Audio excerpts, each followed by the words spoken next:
Vamos agora para o momento da nossa palavra. Hoje eu quero falar sobre o Cristo que é a nossa alegria. Nós vamos, como estamos trabalhando uma série em Filipenses, nós vamos finalizá-la hoje com Filipenses 3 e 4. Então eu separei alguns textos para falar aqui com vocês e para a gente compreender aquilo que Paulo está compartilhando com a igreja em Filipo. E através de Filipenses 3 e 4 aqui, nós somos confrontados também por essa profunda alegria que ele vai expressar mesmo diante de muitas dificuldades.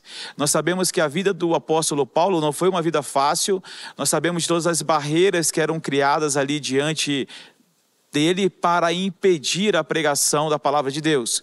Mas Paulo, ele foi firme, ele foi constante, mas talvez uma das grandes colaboração de Paulo como vida cristã é nos ensinar que mesmo em meio ao sofrimento, nós podemos encontrar alegria em Cristo.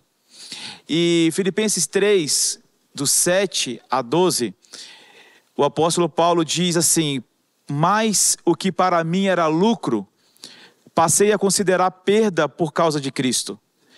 E mais do que isso, considero tudo como perda comparado com a suprema grandeza do conhecimento de Cristo Jesus, o meu Senhor, por cuja causa perdi todas as coisas e as considero como esterco para ganhar a Cristo e ser encontrado nele, não tendo a minha própria justiça que precede da lei, mas que vem mediante a fé em Cristo, a justiça que procede de Deus e se baseia na fé.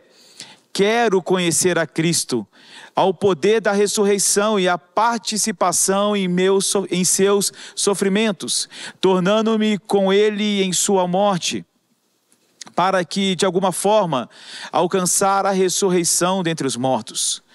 Não que eu já tenha obtido tudo isso ou tenha sido aperfeiçoado, mas prossigo para alcançá-lo, pois para isso também fui alcançado por Jesus Cristo. O apóstolo Paulo, ele vai nos mostrar que tudo que ele havia considerado como ganho, agora ele considera perda, em comparação com o valor que é conhecer a Cristo. Paulo ele já começa destacando a importância, a supremacia que é conhecer a Jesus Cristo. E ele fala sobre deixar para trás o que era importante para ele, incluindo as suas conquistas, os seus títulos e tudo aquilo que ele já demonstrou ali como as suas credenciais. E Paulo mostra que nada disso é mais importante do que conhecer a Cristo. Para o apóstolo Paulo, o conhecimento de Cristo e a comunhão com ele, de fato são coisas incomparáveis. E ele mostra que a vida dele, com o chamado radical dele, vai desafiar dentro dessa leitura, até mesmo as nossas convicções daquilo que temos como vida cristã. E Paulo, ele aprofunda essa relação com Jesus Cristo e a entrega dele para nos mostrar que a vida cristã não é uma vida superficial, mas é uma vida onde nós podemos entregar ela todos os dias. Como igreja, nós somos desafiados a questionar o que realmente valorizamos.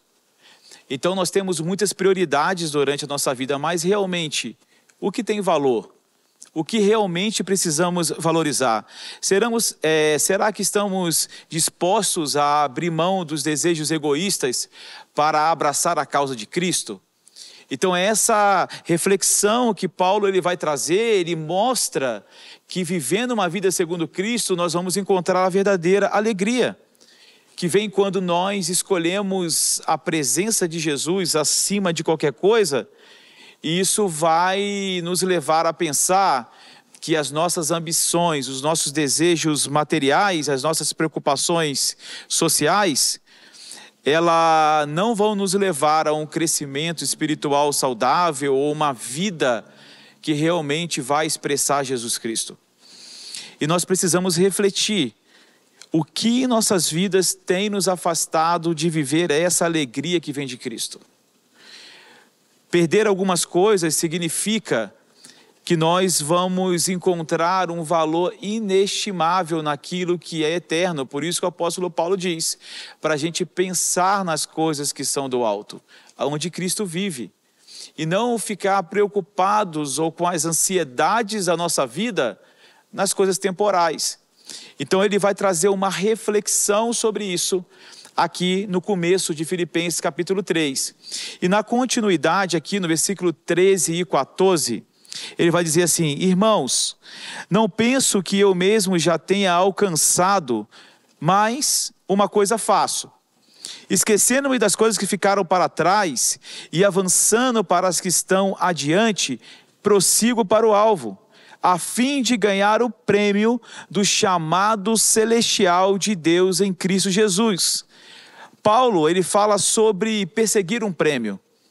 E qual é esse prêmio que Paulo está falando sobre perseguir? É a soberana vocação que está em Cristo Jesus. E ele nos lembra que cada um de nós, não somente algumas pessoas escolhidas, mas todos nós que estamos em Cristo, temos um chamado para algo que é maior do que nós mesmos. É só lembrar daquilo que ele diz à igreja de Éfeso, lá no capítulo 4, no versículo 1, onde ele vai dizer para a gente andar conforme é digno da vocação com que nós somos chamados. Então Paulo está dando uma ênfase sobre essa soberana vocação. E ele vai nos lembrar que isso é algo que glorifica a Deus. Ou seja, cumprir o nosso chamado, reduzir as nossas ambições a zero para abraçarmos a causa de Cristo, isso é algo que glorifica a Deus. Em Atos 20 e 24, tem aquele momento maravilhoso onde Paulo ele vai dar uma resposta ao Espírito que falou com ele que o que esperava ele de cidade em cidade eram açoites e prisões.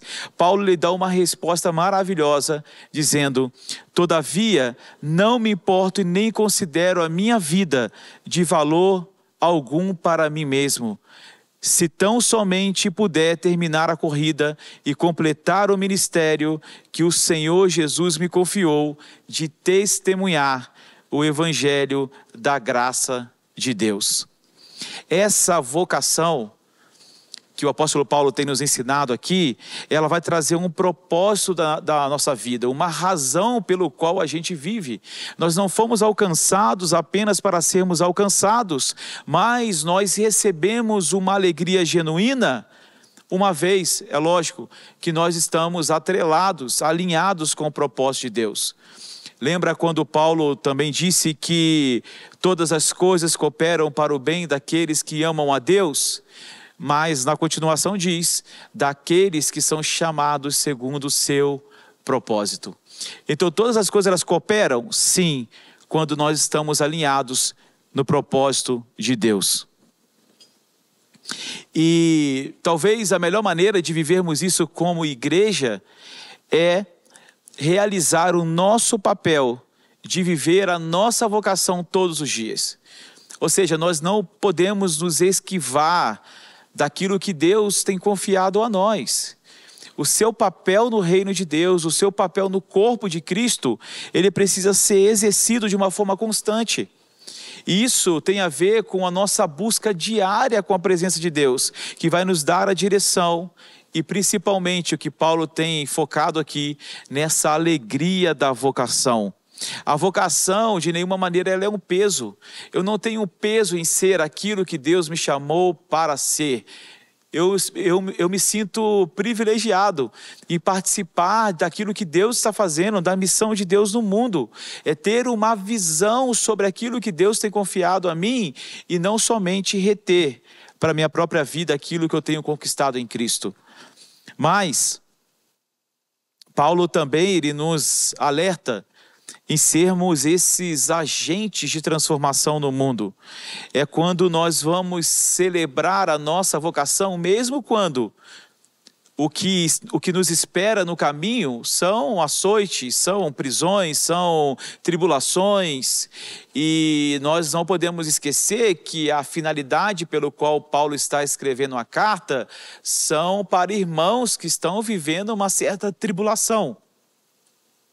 Aqui agora quem está falando não é um perseguidor, Agora, quem está comunicando à igreja é alguém que é perseguido. Então, compreenda comigo que praticamente o Novo Testamento todo, ele é uma escrita de alguém que está sendo perseguido para outros que estão sendo perseguidos também. Então, a intencionalidade de Paulo é trazer uma alegria de viver, mesmo em meio às circunstâncias que são contrárias a isso. Filipenses 4:4. O apóstolo Paulo vai dizer assim: alegrem-se sempre no Senhor. Novamente direi, alegrem-se. Paulo nos exorta, ele nos ensina a nos alegrarmos no Senhor. Então, talvez como um primeiro entendimento sobre isso, que alegria não tem a ver com as circunstâncias. Alegria não tem a ver com uma questão financeira. Alegria não tem a ver com você ganhar um bom presente, mas alegria tem a ver com uma pessoa, alegria tem a ver com Jesus Cristo. Por isso que ele começa o texto aqui dizendo: alegre-se sempre no Senhor. Ele é o motivo do nosso contentamento, ele é o motivo da nossa alegria. Por isso que Paulo diz assim: novamente direi, ou seja, afirmando uma palavra a qual ele tinha dito: novamente direi, alegre-se. Mas alegre-se aonde? Alegre-se no Senhor. Então, a alegria é uma escolha que nós fazemos em reconhecer quem Jesus é e o que Jesus fez pelas nossas vidas. Você que está me assistindo agora, você que está participando aqui, você teria algum motivo para se alegrar hoje? Talvez você possa pensar comigo: Michael, mas cara, essa semana foi terrível, houve muitas coisas, né, contrárias, eu estou chateado, eu estou triste, eu fui perturbado, eu fui traído, eu fui machucado. Mas esse ensino pelo qual Paulo está nos trazendo aqui é para a gente não focar nesse momento nessas coisas que são circunstanciais, mas para a gente focar em uma pessoa, olhar para Jesus Cristo, aquele que é o autor e consumador da nossa fé, e entender que tudo aquilo que nós precisamos está em uma pessoa, está em Jesus Cristo, e não mais perder os nossos olhares com coisas a qual nós não precisamos mais perder tempo, mas é aprender que independente das nossas lutas, das nossas dificuldades, existe uma paz que excede todo entendimento. Como Jesus disse: eu vos dou a paz, não como o mundo dá. Então existe uma paz em Jesus, existe um lugar em Jesus, aonde você pode ser contente, encontrar esse contentamento através de um relacionamento com a presença dEle. E não somente ter a alegria, mas precisamos refletir a alegria de Cristo. Precisamos transmitir a outras pessoas. Então, quando nós, por exemplo, nos reunimos para uma celebração, como nós fazemos nas nossas casas, como nós fazemos aqui no prédio, é nos alegrar e saber que mesmo em meio aos acontecimentos, cara, Jesus nos salvou. Jesus nos resgatou. Mesmo a gente não merecendo, nós recebemos tão grande salvação mediante a graça de Jesus. E nós vamos viver esse ambiente e esse cultivo da alegria do Senhor no nosso meio. Isso tem a ver com encorajar uns aos outros, por exemplo, tem a ver com ensinar as pessoas a fixar os olhos em Cristo e ver a beleza dele em todas as situações. Falando sobre isso, eu lembrei de uma história que eu vivi. Eu estava numa comunidade quilombola no interior do Piauí. E eu estava indo em direção a uma casa, que nós tínhamos um projeto de cuidar de famílias. E eu estava indo até essa casa da dona Leocádia, o apelido dela era Cadinha. E eu no caminho, indo para lá, eu comecei a chutar umas pedras, porque eu estava pensando em dívidas que eu tinha que pagar, em coisas que eu precisava fazer e não tinha ainda terminado, e reclamando um pouco ali da minha vida. E nisso, eu fui chegando próximo à casa dela, e eu chamei ela, porque eu queria conversar com ela, saber como é que estavam as coisas. E quando eu olhei lá para dentro da casa dela, porque do portão eu conseguia ver, eu vi que dentro da casa dela não tinha não tinha muitas coisas, né? Por exemplo, o armário dela aberto, não tinha comida. Era um lugar bastante escasso, assim. Tinha bastante escassez e uma comunidade bem do interior do sertão.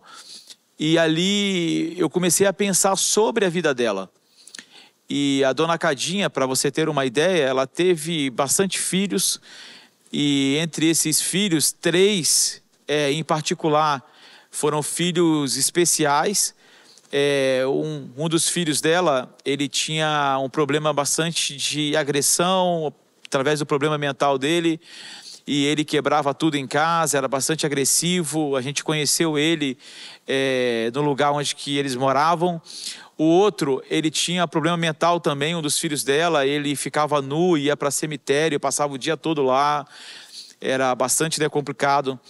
O outro tinha, se eu não me engano, tinha 30 e poucos anos, mas a mentalidade de uma criança de 5 anos. Então, a vida dela era bem sofrida. E, além disso, ela tinha a saúde bem delicada. E quando eu chamei ela lá no portão, ela veio segurando na parede. E eu achei estranho, porque ela não andava assim, ela não andava segurando lá na parede, ela vinha sempre caminhando e sorrindo, mas naquele dia eu vi que ela estava com alguma dificuldade. E quando ela foi chegando perto, eu perguntei para ela assim: ô dona Cadinha, como é que estão as coisas? Aquela pergunta que a gente sempre faz, às vezes até nos momentos que a gente não tem que fazer, mas eu fiz para ela e ela falou assim: ô Maico, tudo bem? Puxa, Maico, eu tô com um problema aqui, eu não tô enxergando bem. Espera aí que eu tô chegando. E eu pensando, puxa, a vida dela é uma vida bem complicada, muita escassez, e além disso ela está ficando cega.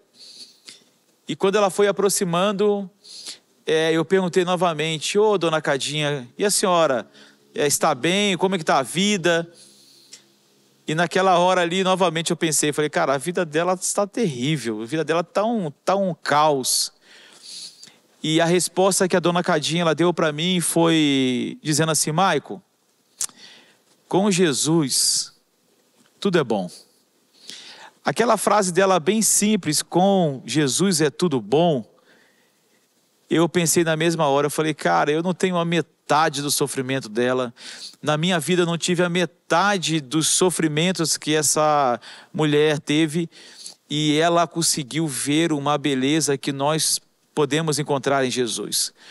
Eu faço um paralelo a Jesus lá no livro de João, no capítulo 4, quando ele chama os discípulos e pede para que eles pudessem olhar os campos que já estavam brancos para uma colheita.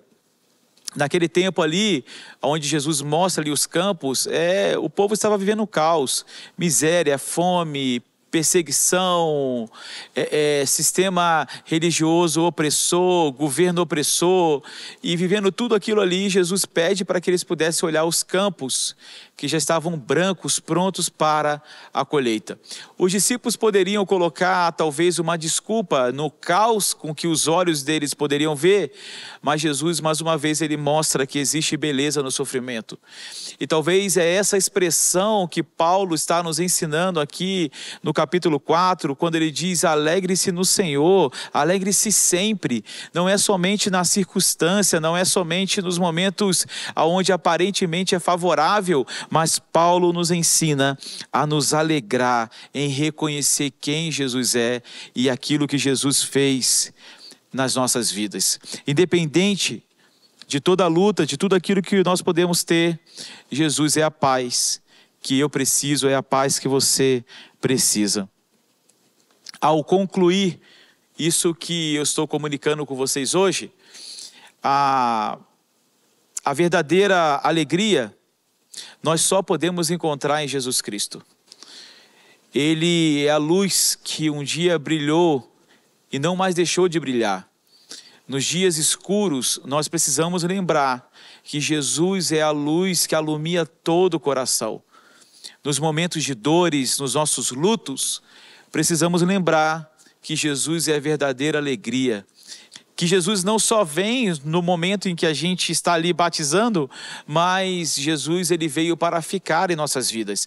Precisamos lembrar daquilo que falamos no final de todo o culto aqui. Então nós precisamos lembrar daquilo que nós recitamos sempre aqui no final do culto. Que Jesus estaria conosco. Jesus ele disse: eis que estarei convosco todos os dias, até a consumação dos séculos. Por isso que Jesus nos mostra que ele mesmo, na representação dele, existe uma fonte de alegria que jorra, e quando nós pensamos que esgotou a fonte, essa fonte ela é inesgotável. Ou seja, nós podemos buscar em Cristo o motivo pelo qual nós vamos perseverar em viver nesse lugar chamado contentamento e também nos alegrar naquilo que Jesus está promovendo em nós e através de nós. Mais uma vez, resumindo, a nossa alegria não tem a ver com as circunstâncias externas, mas ela vem através de um profundo relacionamento com a presença de Jesus Cristo. Quanto mais profundo você for, quanto mais constante você for nesse relacionamento com Jesus Cristo, mais você vai encontrar a plenitude de alegria. Lembramos daquilo que o salmista disse lá no capítulo 16, versículo 11: Tu me farás ver os caminhos da vida, e na tua presença há plenitude de alegria, e na tua destra delícias perpetuamente. Ou seja, meus irmãos, na presença de Jesus há alegrias.